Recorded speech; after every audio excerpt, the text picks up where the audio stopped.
Այստեղ գտնվող մի քանի հազար մարդկանցից ես ճանաչում եմ երևի 10%-ին, 15%-ին։ Այսինքն ոչ գաղափարական ինձ թվում է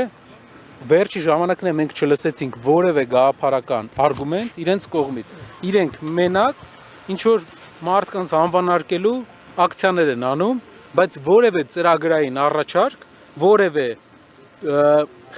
ինչ որ իրենց առաջարկը մեր երկրի հետ կապված մենք չենք լսել այսքանի օրը։ Միայն անվանարկում են ու կարծում եմ որ մեր ժողովրդին դա է հետաքրքիր, բայց ինձ թվում է մենք հաղթահարել ենք այն շեմը, մեր ժողովրդավարությունը հաղթահարել է այն շեմը, որ անհատներին անվանարկելով մարդը կարող է գալ իշխանության։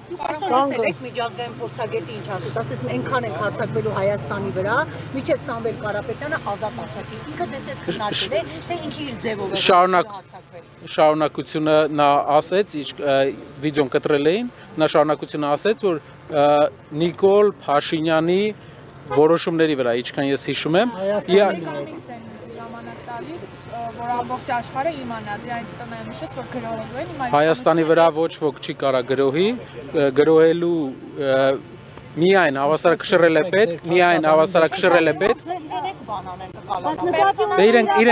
Իրենք բոլորին կարող են կալանավորել, բայց ինձ թվում է բերթերում արդեն տեղ չկա ու իրենք ոնց որ նոր բան են ման գալիս, թե ինչ անեն, որովհետև իրենց այս ռազմավարությունը բերելու է նրան, որ բերթերում ուղղակի տեղ չի լինելու։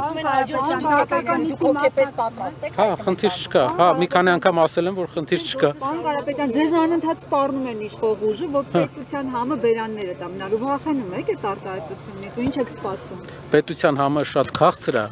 Հայաստանի պետության 1000 տարվա ընթացքում առաջի անգամ անկախություն ձեռք բերած Հայաստանի Հանրապետության համը քաղցր է։ Այո,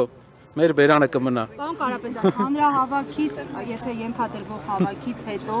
որոնք են լինելու ձեր քայլերը, եթե օրինակ դատարանը այսօր օրինաչափորեն գործի, ինչպես նախորդ անգամ։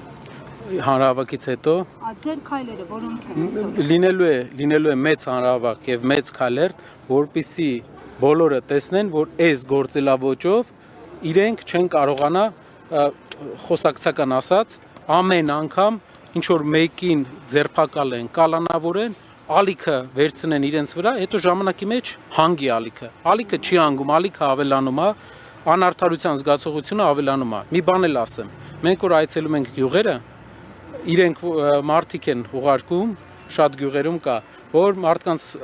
ցույցում տան, որ դուրս չհելնեք, չհանդիպեք իրենց հետ։ Հաղորդում տվել եք այդ մասը։ Չէ, ուրիշ բան եմ ասում, ավելի դա ցույց է տալիս մեր բոլոր գյուղերի բնակիչներին, թե այն ինչ իրանք պատմում են ազատության մասին, ժողովրդավարության մասին, իրենք հենց միայն իրենց այդ քայլով գյուղերի մեր հայրենակիցների մոտ իրենց վարկաբեկում են։ Ուզում ենք մենք մեր բոլոր հայրենակիցները տեսնեն, թե ովքեր են իրենց բոլոր խոսքերը, ուղղակի խոսքեր են, ոչ մի գաղափարական հիմք ես չեմ տեսել այսքան ժամանակ։ Ինչ այսօր են ասում, 3 տարի առաջ լրիվ ուրիշ բան էին ասում, չկա որևէ գիծ, որ հատուկ է այս իշխանությանը։ Պարոն Կարապետյան, կարծիքներ կան, որ պետք է արտաքսել ձեր փաստաբանին իր այդ հայտարարության համար, որ ասել է կգրոհենք Հայաստանի վրա մինչև Սամվել Կարապետյանին ազատ արձակել։ Այս մասով ինչ կա։ Պարոն Ամստերդամը շատ էմոցիոնալ, միշտ հայտնի է իր էմոցիոնալ ելույթներով, կարծում եմ, որ Դուք չտարակուսեցիք, երբ լսեցիք, որ Դե յուրաքանչյուր Հայաստանի քաղաքացու համար դա տարակուսել է, բայց մենք էլ հասկանում ենք, որ դա իր հիմնական նպատակը բանի հետ կապված է իշխանության։ Չեք կարծում, որ հասարակության հետ մի քիչ շատ եք բարդ լեզվով խոսում, մեր ձևով կգրոհենք Հայաստանի վրա, ինչու պարզ չեք խոսում, որ հանրությունն իմանա ինչ նկատի։ Մեր ձևով 6 տարը կամ 7 դրանից պարզ լեզու։ Բովանդակությունը մեր ձևովի մինչև հիմա պարզ չի, պարոն Կարապետյան։ Մենք մի քանի անգամ ասել ենք ամեն մեկը յուրաքանչյուր մարդ ունի իր ձևը։ Հայավարի ձեր հորիախոտական ասում է ազատություն։ Այո, ամեն մարդ հենց դա է հիմքը, ամեն մարդ ունի իր պատկերացումը, իր ձևը։ Ձեր ձևը ո՞րն է, Նարեկ ջան։ Բարդ հարցեր տալը մարդկանց մեր ձևով իշխան բայց եթե մեզ թույլ են գործընկերները ուզեն բայց մի խոչուր դոտեք ներողություն այս մենք ասեք, հա։ Դուք որ ասում եք յուրաքանչյուր ոք ինքը, հա, բանանի հասկանա մեր ձևով ինչ։ Չէ, իր համար ինքն է որոշում իր ձևը, դասախոսի համար իր ձևը։ Մի բան է, Սամվել Կարապետյան, ներողություն, Սամվել Կարապետյան։ Չեմ կարծում, որ պարոն Ամստերդամի ձևը, չգիտեմ, օթանահովերով գրոհելն է, Ամստերդամի ձևը հիմնականում դա իրավական Լավ, ինչ նկատումներ Ամստերդամ մեջ նկատում։ Իշխող ԶԼՄ-ները հրապարակել են, որ մեր ձևովից Հարգելի լրագրողներ, եկեք ձեր համար հետևեն մի քիչ ազատ տարածք են բացել, ուզում եք եկեք մի քիչ հետ գնաք։ Սահմանափակման տեսանկյունից Իշխող ԶԼՄ-ները գրել են, որ մեր ձևովից Մի քիչ հետ գնացեք, խնդրում եմ։ Ալջան կնես։ ասում են միացեք մեր ձևով շարժմանը, ասում են չեն ցանկանում, հետո SMS են ուղարկում, ասում են շնորհակալ։ Ժողովուրդ ջան, խնդրում եմ հետ գնանք մի քիչ։ Տարածք այնտեղ բացվի, ավելի հանգիստ բոլորս հեշտ կանգնենք։ Նույն ձև հետ ենք գնում։ Լավ, այս հարցին պատասխանեմ, ինձ թվում է այս հարցին պատասխանեմ, հարցը ինչպես է տեղի ունենում գրանցումը։ Մարդիկ գալիս են 3 տարբեր ձևով, սոցհարթակներով, զանգերով եւ գնում են մեր նոր բացված շտաբեր։ Գնում են եւ դրա արդյունքում գրանցվում են, թողում են համար։ Հնարավոր է մարդը ուրիշի համար թողած լինի, բայց տալիս են իրենց կենսագրական տվյալները, ոչ կենսագրական չէ, մի քանի տվյալ իրենց մասին, որ իրենց այդ հնարավորություն լինի հետ կապնվել։ Հնարավոր է մեկին իրենք ուղարկած լինեն կամ բան լինի, որ հատուկ դրա առիթով ինչ որ բան սարքեն, բայց 5000 մարդ արդեն գրանցվել է եւ մենք ամեն օր տեսնում ենք, դուք տեսաք մի քանի օր առաջ կներեք, մի քիչ հետ գնանք ու բանալ։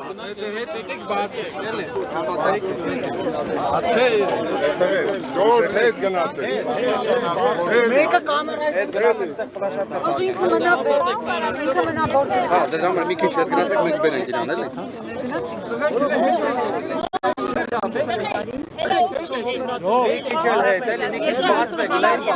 Ժորժ մի վարքյան։ Հող օպերատորները մի գծով կանգնեն։ կանգնած ենք մենք ուղղակի դուք մեր դեմը մի փակեք։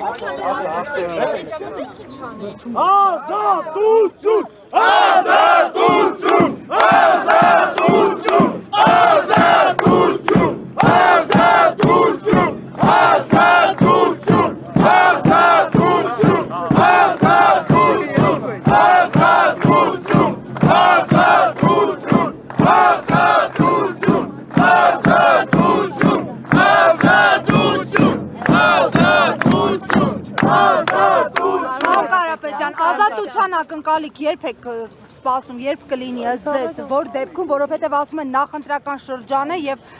տեսակետներ կա, որ Կարապետյանը ազատության մեջ խոչընդոտ կլինի բոլորի համար։ Կալանքը, ձերբակալությունը վախի արտահայտում է։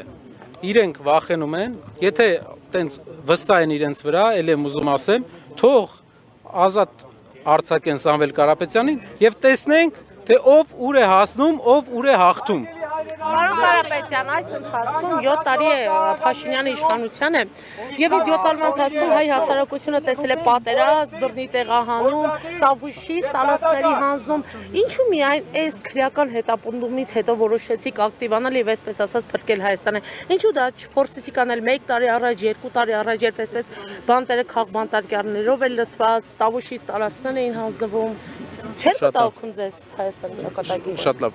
Իր խոսքում Սամվել Կարապետյանը ասել է, խոսքի մեջ հիշում եք, որ ասեց, եթե քաղաքական գործիչները իրենց չհաջողվի։ Այսինքն քաղաքական գործիչները, որոնք արտահայտում են մեր հասարակության նշանակալի մասի կարծիքը, արդեն քայլեր ձեռնարկում էին։ Թե ինչպես է դա ընկալվել հասարակության կողմից ուրիշ հարց է, բայց մեր քաղաքական գործիչները աշխատել են, ընդդիմացել են իրենց ուժերի չափով։ Մեր հետ կապված, եթե մենք չունենայինք հակակրանք այս մոտեցման հետ կապված, չէր լինի Սամվել Կարապետյանը այդ հայտարարությունը։ Այդ հայտարարության պատճառով եղավ այս ամենը եւ այդ հայտարարությունը բերեց այս ամենին, որի համար 7 տարվա ընթացքում չեղավ, պարոն Կարապետյան։ Մի քանի հարցազրույցներում մենք նշել ենք, որ հիմնական ինչպես տեղի ունեցավ այս process-ը, ամեն ինչ ավելի իրավիճակը ավելի սրվեց, երբ որ տեղի ունեցավ Թուրքիայի հետ կապված process-ների եւ ցեղասպանության հետ կապված process-ների շեղում, այսինքն հայկական ավանդական քաղաքականության շեղում Թուրքիայի հետ կապված այո Պարոն Կարապետյան, դուք ասացիք, որ թույլ չեք տալու այդ ժողովրդական շարժումը, ալիքը, որը բարձրացել է Պարպեն, հնարավոր է այդ հանրահավաքից հետո փողոցային նոր շարժում ձևավորել եւ փողոցային նոր պայքար սկսել, քանի որ հենց նոր էլ ձեր խոսքում նշեցիք, որ եթե այդ շարժումները կամ պայքարի ձևը հաջողած լիներ, Սամվել Կարապետյանը այդ հայտարարությունները չէր անի, դուք էլ շարժում չէիք ձևավորի, ապագայում էլ քաղաքական թիմ չէիք ձևավորի։ Ասեմ, հայտարարությունները եղան մինչև այդ տեղեր ունենում շատ դեպքեր, որոնց հանրագումարը բերեց հայտարարությանը։ Այսինքն հայտարարությունը դա պատահականություն չէ, հայտարարությունը բոլոր այս քայլերի հետևանքն է, ինչ արել է իշխանությունը վերջի ժամանակաշրջանում։ Ինչ վերաբերում է փողոցային պայքարին, փողոցային պայքարը սկսվում է այն ժամանակ, երբ վերջանում են սահմանադրական, օրենսդրական բոլոր գործիքները հասարակության մոտ։ Երբ գործիքները տեսնենք, որ վերջացած է, փողոցը, ես մի անգամ ասել եմ, Երևանյան փողոցը իր խոսքը ասելու է։ Ձեր կանխատեսում քանի հազար մարդ դուրս կգա փողոց, պարոն Կարապետյան։ Այո, բայց մենք ունենք մեր կարծիքով, անջան, մենք ունենք սահմանադրական մի քանի գործիքակազմ, որը կարող ենք օգտագործել այս process-ի մեջ։ Օրինակ որոնք են։ Դա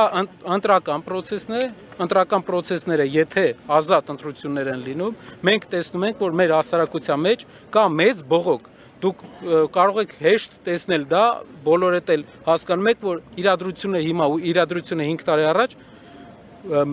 արմատապես փոխված է։ Մարդիկ ճանաչել են իշխանությանը, 2 տարվա իշխանությանը 2021 թվին դեռ չէին հասցրել ճանաչել։ Հիմա ճանաչում են արդեն։ Ամեն դեպքում հավատում են իշխանությունների խաղաղության օրակարգին, որը այսօր փաստացի մոնոպոլիստական ձևով իշխանություններն օգտագործում են։ Ինչու չկա այլընտրանք այս առումով, որ քաղաքացիները օրինակ խաղաղություն չփնտրեն միայն իշխանության այսպես լանջերին։ Խաղաղության մասին ես կուզեի շատ զգույշ լինենք, խաղաղության հետ կապված ձևաչափին մեր երկրին շատ մեծ խնդրեմ է բերել զրոական կետից բանակցությունները սկսելու, զրոական կետից յուրաքանչյուր միջազգային հարաբերություններում արտահայտվելու քայլերը։ Այսինքն մեր այսօրվա վարչապետը եկել է իշխանության մի քանի ամիս հետո հայտարարել է, որ Արցախյան 30-ամյա բանակցությունները սկսում է Ինչու դա հանդուրժվեց ում կողմից։ Կարապետյանների։ Դա եթե մարդիկ դժգոհ են ոնց։ Պարոն Անդրեաս, ճանաչում են։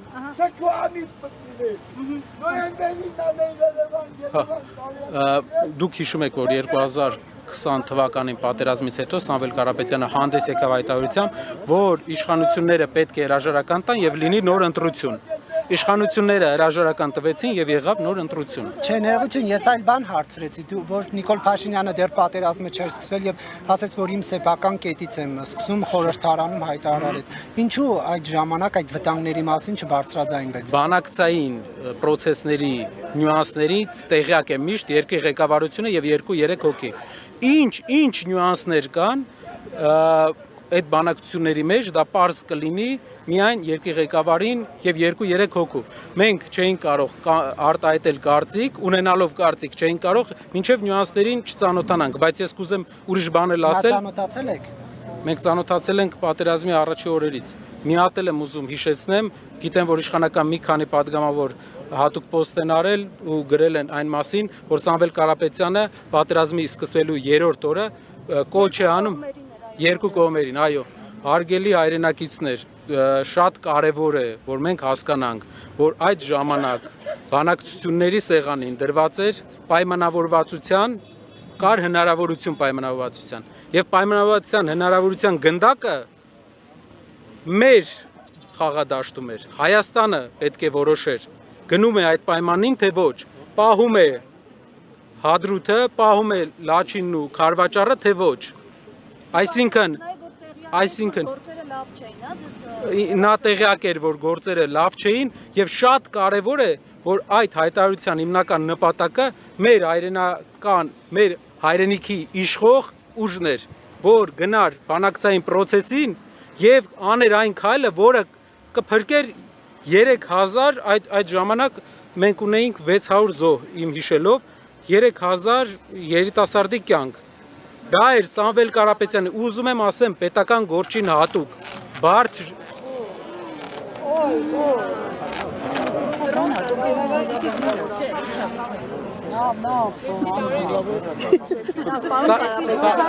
Հեցի լարե չէ։ Հեցինը չի, ինտերնետային է։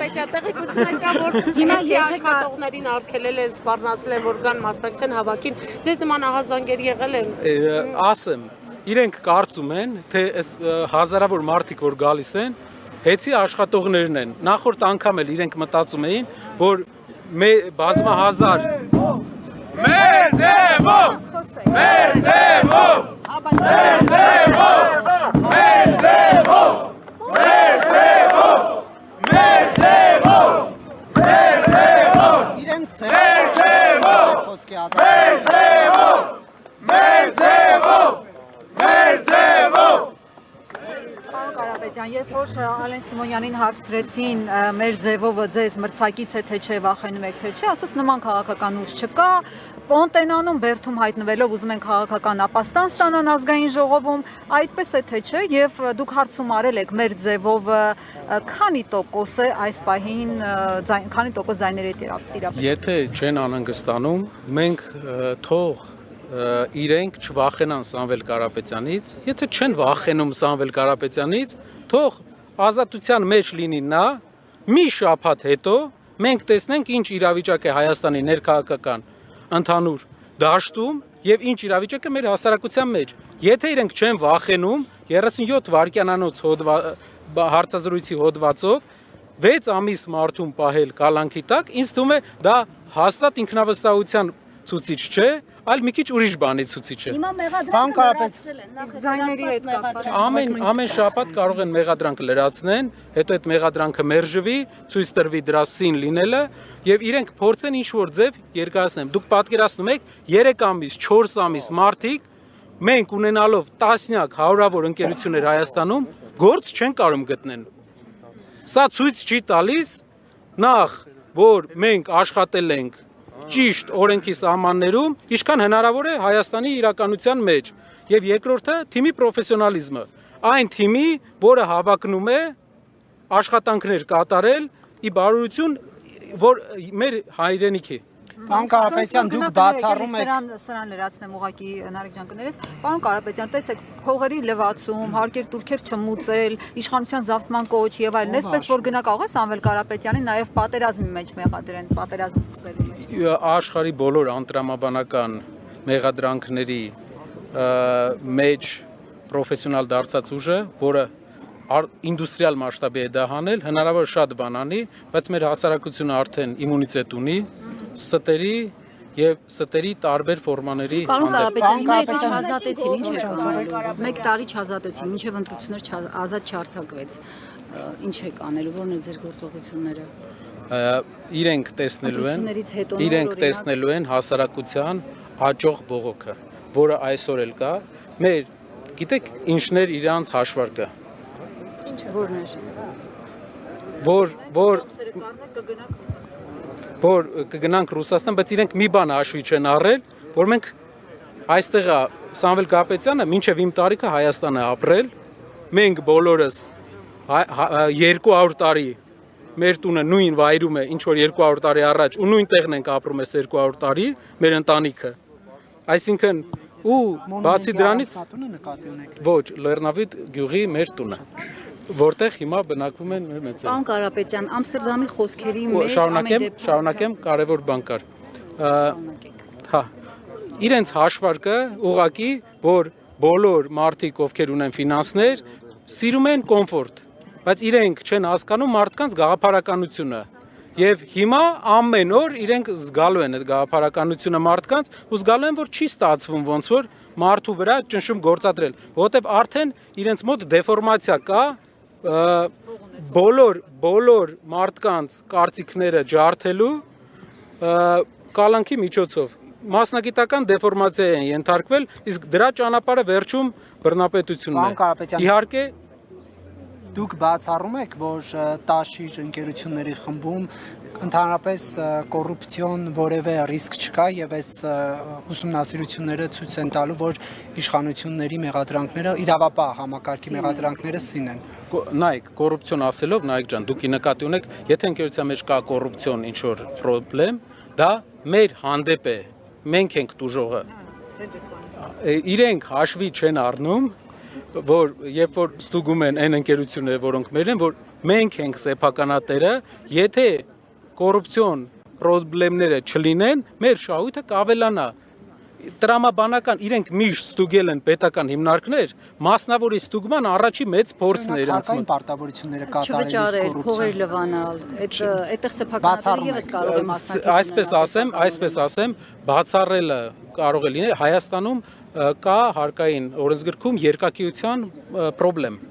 Ինչն է երկակիության խնդրեմը։ Նույն բանին կարող են նայել այս աչքով ու այն աչքով, բայց մենք ընկերությունների մեծ մասը ասում է տարեկան աուդիտ։ Այդ մեծ մասը ասում է աշխարհի 4 լավագույն աուդիտորական ընկերություններում տարեկան աուդիտ։ Եթե խնդիր կար, մենք մինչև այդ աուդիտորականների կողմից կիմանայինք։ Տեսեք, հիմա ասում են 300 քանի միլիոն աշխատավարձ եք ստացել մեկ տարվա մեջ, դա արդեն կոռուպցիոն ռիսկ չի կարող։ Չէ, այդպես բան չեն ասել։ Դա այդ 300 քանի միլիոնը ինչքան ժամանակ է։ Չէ, դա իմ մասին չէր։ Այդ 300 միլիոնը մի տարվա ինչ որ այդ ինչ բանը, դա իմ մասին չէր։ Իսկ մյուս մի հատ երկրորդ բան, որ որպես տնօրենների խորհրդի անդամ,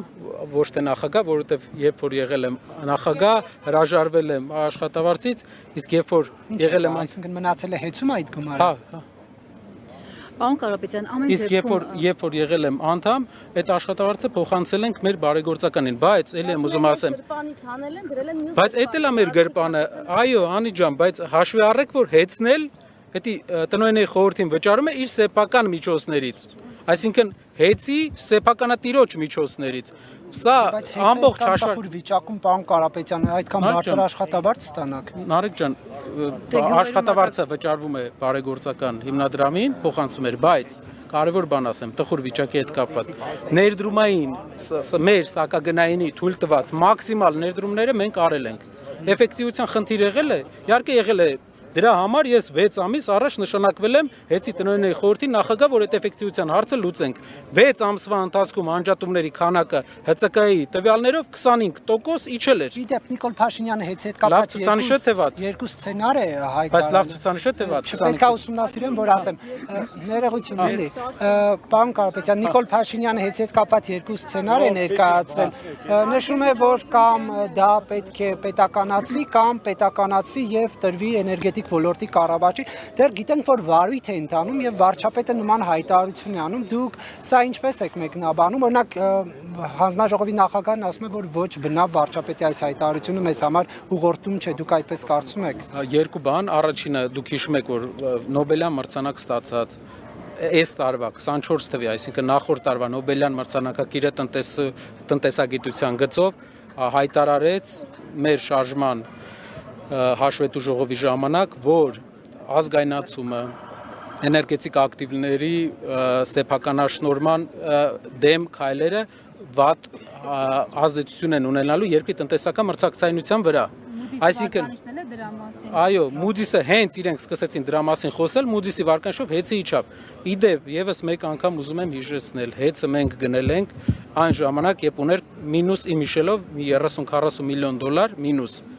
եւ շատ մեծ գումարով, այսինքն ընդհանուր գործարքի արժեքը շատ մեծ էր։ Մնացել էր սնանկության 3 ամիս։ Դրանից հետո մենք գնել ենք, դարձրել ենք Հայաստանի վարկանիշից ավելի բարձր հիմնարկ։ Հեծում եղել է խնդրեմ, իհարկե եղել է, Հայաստանում ուր չկա խնդրեմ, մեր նույն հասարակությունն է իր խնդիրներով, բայց որպես սեփականատերը ինչ է կառավարում։ Նա ներդրումներն է կառավարում, կորուստները իջել է 13-ից 6% Չեխիայի մակարդակին է հասել, ներդրումներն Հայաստանում իրենք ամբողջ տարին բերում են օտարերկա 70-80 միլիոն ներդրում։ Փաշինյանի հայտարարությունը ճնշում համարում եք թե ոչ։ Էս էլ ասեմ։ Հասարակությունը դժգոհ է, պարոն Կարապետյան, մարդիկ են հավաքվել, սպասում են։ Ամեն դեպքում Շնորհակալ եմ։ Շնորհակալություն։